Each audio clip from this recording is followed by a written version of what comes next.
Good evening, ladies and gentlemen. My name is Brad Bentley. I'm part of Americans for Integrity in Government. What began in February, me making a rash comment to some friends of mine, has swelled up in y'all being here tonight.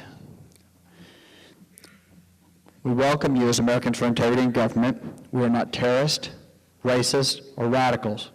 We are Americans designed to become more informed and active participant in our government. Our partisanship reflects what is right. Regardless of party affiliation, we seek accountability, transparency, and integrity in political process. We have come to discuss health care. The outcry across this country goes much deeper than health care. The individuals that we have elected to represent us have chosen to self-deal, abuse their authority, and make their decisions based on personal gain rather than the good of the country. Health care has become another in the process. The focus of the day is health care. Our healthcare system has reached a precipice due to part to a political ideology, special interest, greed, abuse, and a byproduct of the success of the world's greatest healthcare system in the world. We do not profess to have all the answers. We do believe that the system needs reform. The reform will require real and substantive analysis from all concerned.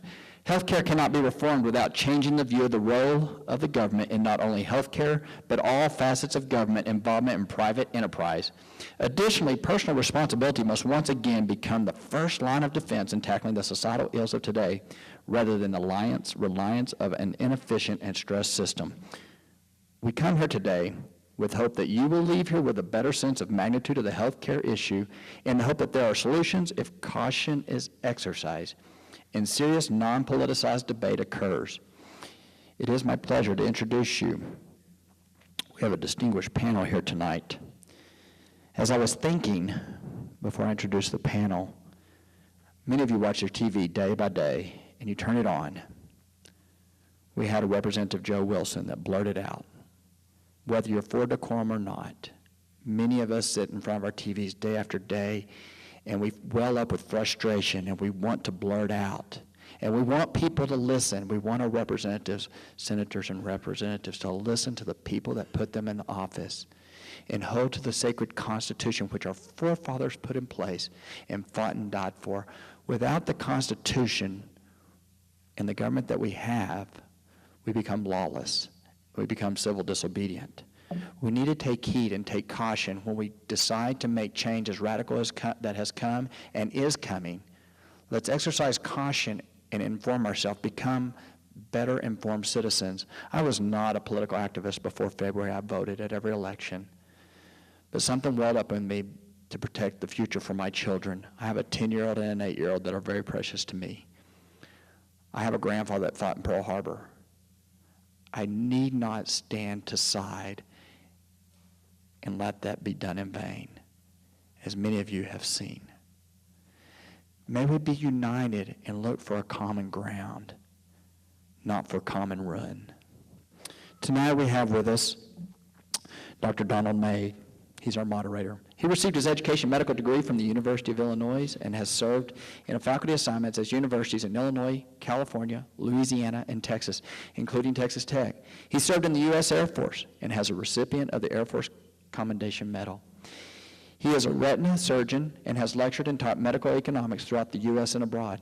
Dr. May served for 12 years on the Health Organization Management MBA faculty, a joint program of the Texas Tech School of Medicine and College of Business Administration.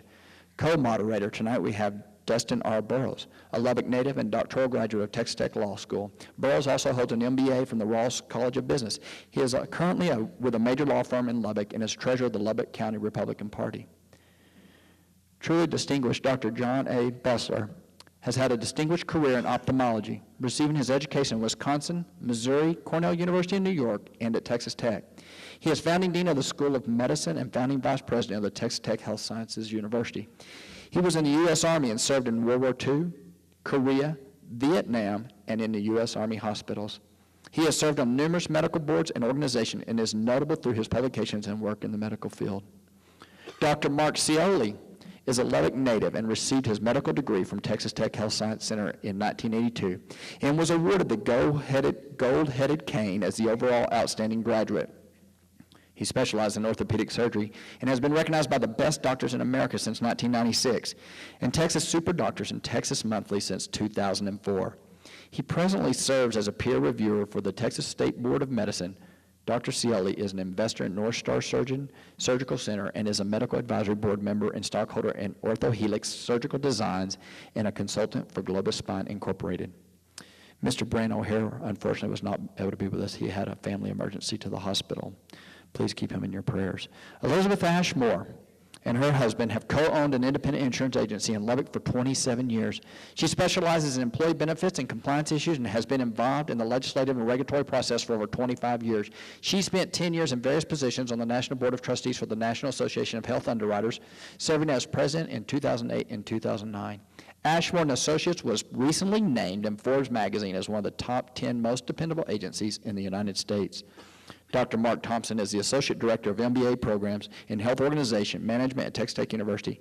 He joined the HOM program in 2009 and has worked in the fields of healthcare economics, risk analysis, and operations management.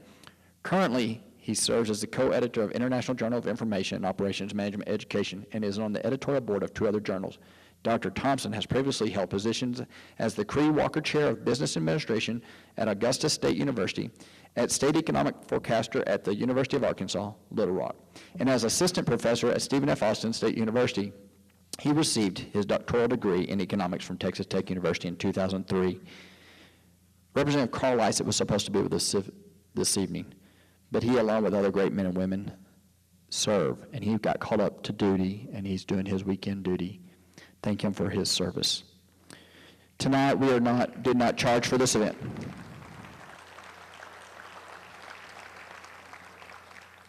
Tonight, we did not charge for this event, but we will, before intermission, take a time to pass the buckets to make donations to the cause. We want to continue providing positive information to the general public. We want you to sign up. Go to our website, afig.com, AFIG.com. Sign up for our emails there. We want to keep you informed. If you don't like the information that you receive, just unplug us. We've got in the works right now a cap and trade. We want to be back here in a month doing a cap and trade, but we need your help. We cannot do this alone, and we do appreciate each one of you coming out. Let's give it up for Dr. Donald May.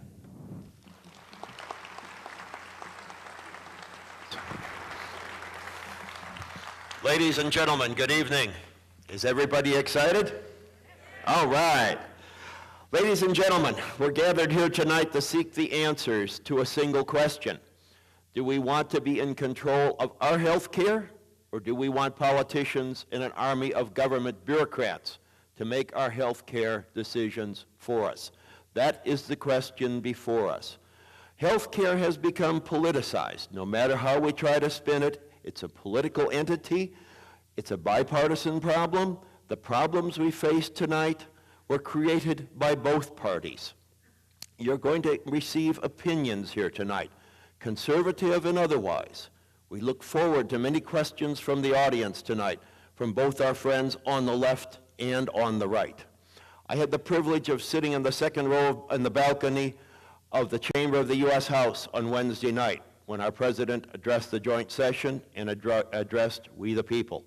I was there when Joe Wilson uttered his 2 immortal words.